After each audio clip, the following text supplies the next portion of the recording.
I called the police on my grandmother. To preface, Grandma had a stroke and a heat attack in late spring. While is most of the way healed, she still isn't back to herself 100%. I'd say maybe 90 to 95%. Her short-term memory is what was mostly affected. For instance, she still can't remember when all of her doctor's appointments are scheduled.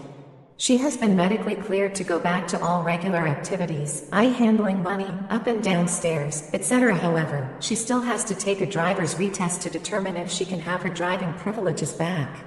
This means that the rest of the family is supposed to split up driving duties for Grandma.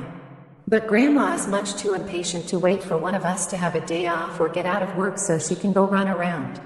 Mind you, when she grocery shops, she only buys groceries for that day and maybe 1 or 2 days after. I just found out that Grandma is driving herself around town and her children aren't actively doing anything to stop it. They are of the thought that, well, that is less work that I have to do. Granted, I don't think that she was caught, but now the police are aware of the situation and will be on the lookout for her. Many friends and family drive without a valid license. Usually because fines and fees for minor tickets are outrageous and they cannot afford to pay. But Grandma lost hers due to a serious medical issue. I seriously worry about her safety and the safety of others. The woman hasn't managed her own medication since her stroke and can't even drive a motorized wheelchair at the store.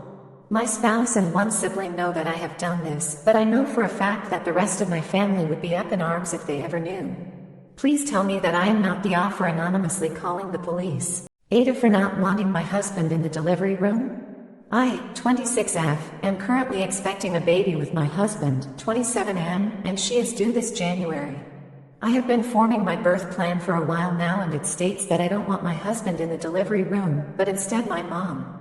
My reasoning is that I know men often become traumatized from watching their wives give birth and end up losing attraction after watching the birth. It happened to my mom and my mom's mom, and I don't want to ruin mine and my husband's sex life, so I felt like keeping him out of the delivery room is for the best. However, he is upset with me because he wants to be in the delivery room when our daughter is born. I've explained that it's for his benefit, but he doesn't want to hear it and is now questioning our future together since I don't want to let him be part of the birth.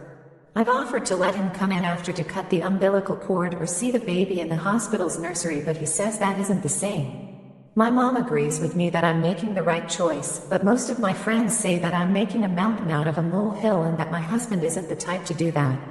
I just want to keep my husband. Ada? H for refusing to give up my phone or turn off my music. I'm an 11-year-old boy. I go to public school, and I'm a bus rider, so that means crowded with a bunch of people. One day I was listening to music. It was a different phone. Anyway, I got on the bus as normal, but when I got to the elementary school, some kid couldn't find a seat, so they went to mine. My music was at full blast since my old phone was reasonably quiet and I didn't have headphones at the time, but this kindergartner said turn that down. I said no and she left. About a minute later she came back with a kid from the back and she said in a calm voice, turn that down, kid. I said okay. She left and I turned it back up. Just so you know, the bus driver was okay with this. I thought it was the end, but obviously it wasn't. The little kid came back and I said turn that down or I'll tell the bus driver. She then left and got the older kid again. Now the older girl said turn that down or give me your phone. We'll call her Lisa. Lisa then said, did you buy it? I said no, but did you buy it? She said no, but it's not yours and you're younger than me, so you've got to listen to me. Eventually she left and I turned off my music and just went to sleep. But certainly am I the jerk for refusing to turn off my music or give her my phone. Since then I have become friends with Liza and faked being friends with the little kid so she would leave me alone. I feel like the luckiest girl to have someone like him. So I have a knack for picking unhealthy relationships. My last relationship in particular did some damage emotionally and mentally that took me a while to work through and is still a work in progress.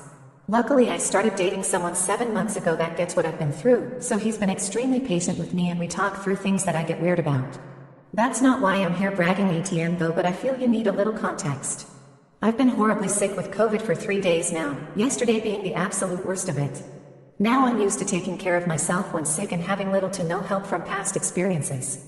When my boyfriend finally made it home last night, he immediately came into our bedroom and checked on me. He went and filled my glass with fresh water and brought me Tylenol and ibuprofen to take. He then asked me if there was anything he could do to try and help me feel a little better. I asked him if it was ridiculous for me to ask him to run his fingers through my hairline like my grandma who raised me used to do when I get sick or basically anytime I was down. He said of course that's not ridiculous. He crawled into bed and immediately started doing so, and I immediately started crying. He asked why I was crying and I explained that in the past a request like that would have been